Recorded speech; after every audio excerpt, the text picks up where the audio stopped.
Hello students, आज हम फिर आपके सामने हाजिर हैं एक नई तरीके से। डियर स्टूडेंट्स, बहुत दिनों से आप लोग ये कह रहे थे कि इंटरमीडिएट में फिजिक्स के जो महत्वपूर्ण न्यूमेरिकल हैं वो करवाए जाएं। तो डियर स्टूडेंट्स, मेरी दृष्टि से जिस चैप्टर के न्यूमेरिकल सबसे ज़्यादा बोर्ड परीक्षा में आते हैं, शायद ही कोई बोर्ड परीक्षा ऐसी जाती हो जिसमें इस चैप्टर का न्यूमेरिकल ना आता हो। तो सबसे पहले डियर स्टूडेंट्स, हम उसी चैप्टर के न्यूमेरिकल्स करवाएंगे।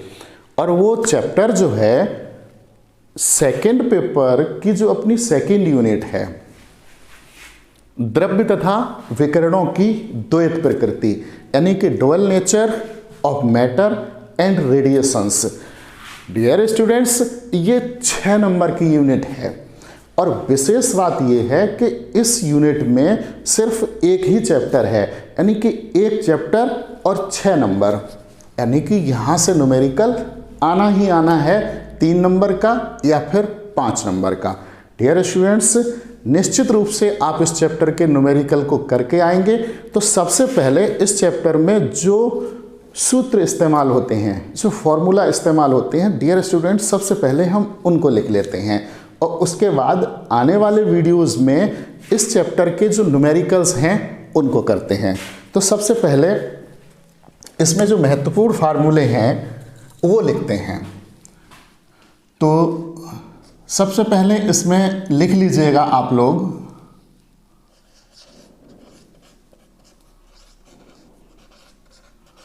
इलेक्ट्रॉन का आवेश बहुत इस्तेमाल होता है यहाँ पर इस चैप्टर में।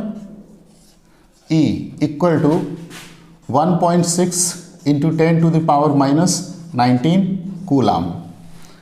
इसका द्रव्यमान भी लिख लेते हैं। Number 2,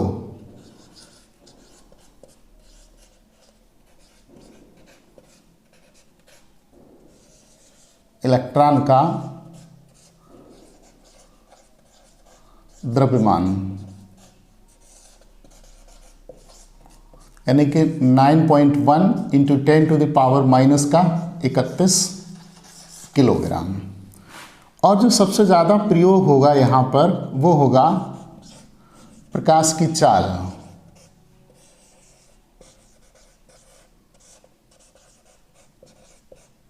small c equal to 3 into 10⁸ metre per second. Dear students, इसके अलावा यहाँ प्रयुक्त होगा 1 एंगस्ट्रॉम इक्वल टू होता है 10⁻⁻10 मीटर। और इस चैप्टर में जो सबसे ज़्यादा प्रयोग होने वाली चीज़ है वो है प्लांक नियतांक। जी हाँ, प्लांक कांस्टेंट, प्लांक नियतांक। इसको प्रकट करते हैं स्मॉल h से। तो 6.6 into 10⁻⁻34 joule second. Dear students, यहीं पर हम लिख लेते हैं एक इलेक्ट्रॉन वोल्ट इक्वल टू होता है 1.6 इंटू 10⁻⁻19 जूल। ये हम वो सूत्र लिख रहे हैं, वो कांस्टेंट लिख रहे हैं जो इस चैप्टर के न्यूमेरिकल लगाने के लिए यूज होंगे। अब लिखते हैं एक फोटॉन की ऊर्जा, एक फोटॉन की ऊर्जा। डियर स्टूडेंट्स, एक फोटॉन की जो ऊर्जा होती है वो होती है E equal to h nu. ध्यान रखेंगे, E equal to h nu, जहाँ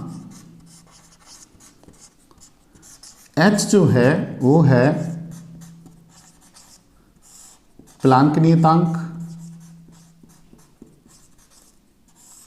और जो न्यू है वो है आपतित प्रकाश की आवृत्ति। ओके, ये 2 चीज़ें हमने लिख ली। चूंकि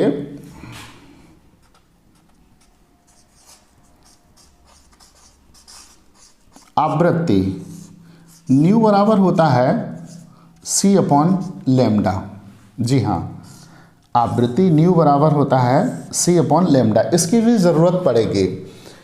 तो एक फोटान की ऊर्जा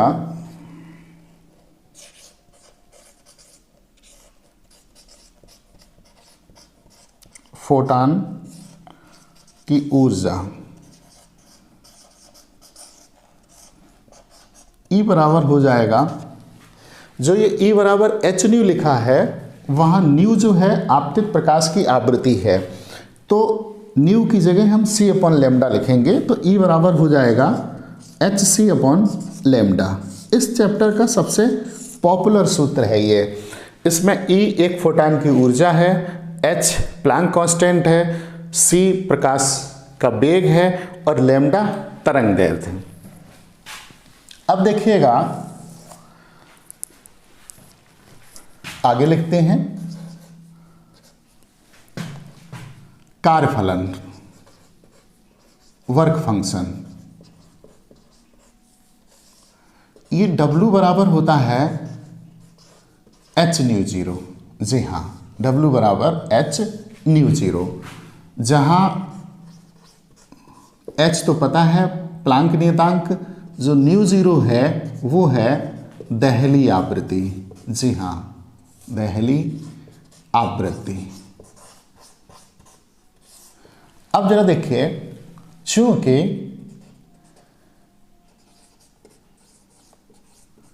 देहली आवृत्ति न्यू जीरो इक्वल टू होता है c अपॉन लेमडा जीरो। ध्यान रखेंगे इसको भी। एक नंबर का जो न्यूमेरिकल आता है वो बहुत सिंपल होता है। यहाँ से यहाँ पर जो लेमडा जीरो है, जहाँ लेमडा जीरो देहली तरंग दैर्ध्य है, देहली तरंग दैर्ध्य है। ओके, अब जो ये देहली आवृत्ति न्यू जीरो इक्वल टू होता है c अपॉन लेमडा जीरो, इसकी वैल्यू हम यहां रख रहे हैं। ऐसी स्थिति में डियर स्टूडेंट्स, कार्यफलन W इक्वल टू हो जाएगा h c upon lambda zero. ये देखिए इस तरीके से, ये भी बहुत पॉपुलर सूत्र है और ये भी बहुत ही पॉपुलर सूत्र है। इन सभी सूत्रों का इस चैप्टर्स के न्यूमेरिकल में यूज होगा। अब देखिएगा डियर स्टूडेंट्स, जो प्रकाश विद्युत प्रभाव है उसमें होता क्या है कि जब हम किसी धातु के तल पर एक निश्चित आवृत्ति से अधिक आवृत्ति का प्रकाश, जैसे नीला प्रकाश या फिर परावैंगनी प्रकाश डालते हैं, तो धातु के तल से इलेक्ट्रॉन उत्सर्जित होने लगते हैं। इस घटना को हम बोलते हैं प्रकाश विद्युत प्रभाव या फिर प्रकाश विद्युत उत्सर्जन। जो इलेक्ट्रॉन उत्सर्जित होते हैं उनको बोलते हैं प्रकाश इलेक्ट्रॉन या फिर फोटो इलेक्ट्रॉन, और इन इलेक्ट्रॉन्स के कारण जो धारा प्रवाहित होती है उस धारा को बोलते हैं प्रकाश विद्युत धारा।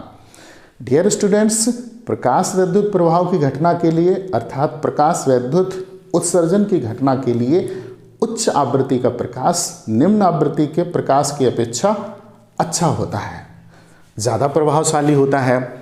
ऐसी स्थिति में जब कोई फोटान धातु के तल पर आपतित होता है तो वह फोटान धातु के अंदर उपस्थित इलेक्ट्रॉनों में से किसी एक इलेक्ट्रॉन को अपनी संपूर्ण ऊर्जा दे देता है E।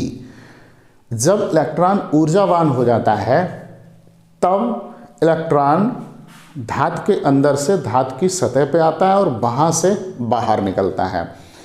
इलेक्ट्रॉन एक फोटान से जो ऊर्जा प्राप्त करता है E, वो उसकी दो तरीके से व्यय होती है, धातु के अंदर से धातु की सतह तक आने में और उसके पश्चात जो उसकी बस्ती है उससे वो अपने आप को गतिज ऊर्जा प्रदान करता है।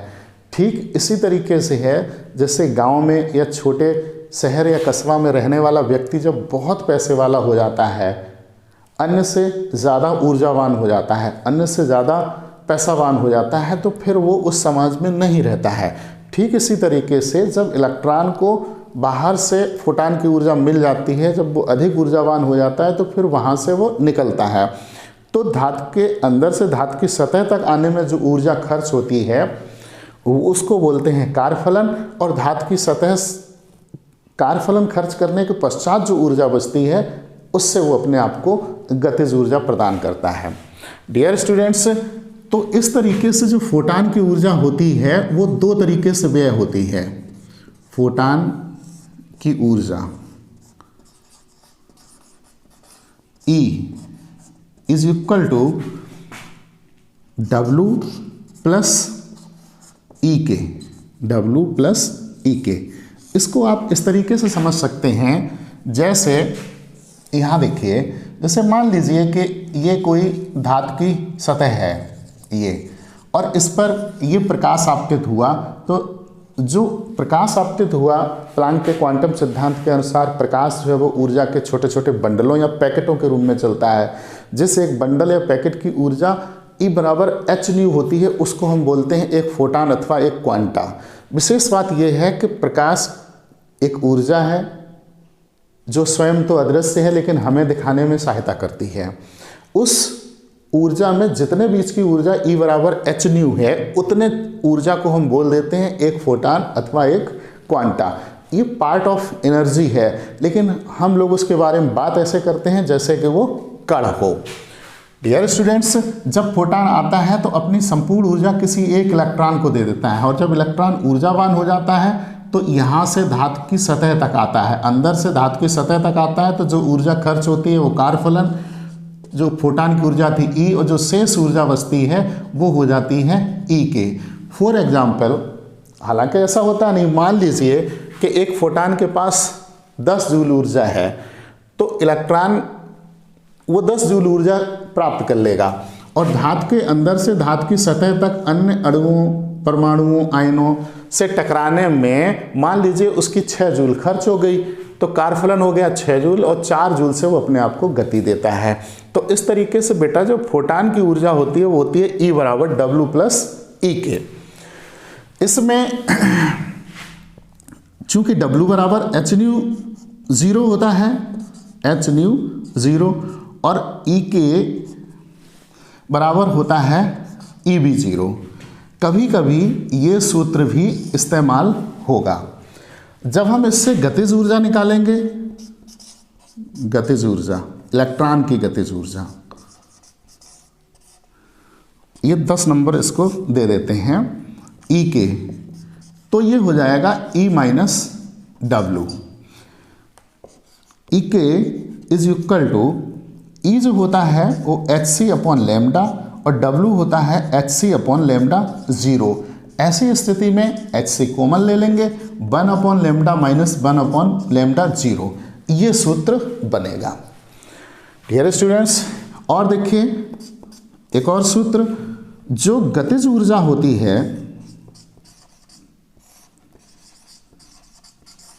E के, वो होता है EV0, E के बराबर EV0। यहाँ E जो है वो है इलेक्ट्रॉन का आवेश, और V0 जो है वो है निरोधी विभव। जी हाँ, जहाँ V0 निरोधी विभव, इस तरीके से। डियर स्टूडेंट्स, जो महत्वपूर्ण सूत्र हैं वो यही है, और इसके अलावा भी अगर सूत्र इस्तेमाल होंगे तो वो हम बीच बीच में आपको बताते रहेंगे, क्योंकि इन्हीं सूत्रों से अभी और सूत्र बनेंगे। तो इन सूत्रों को ध्यान से देख लीजिएगा, इनको लिख लीजिए, और इसके बाद अब करवाएंगे न्यूमेरिकल।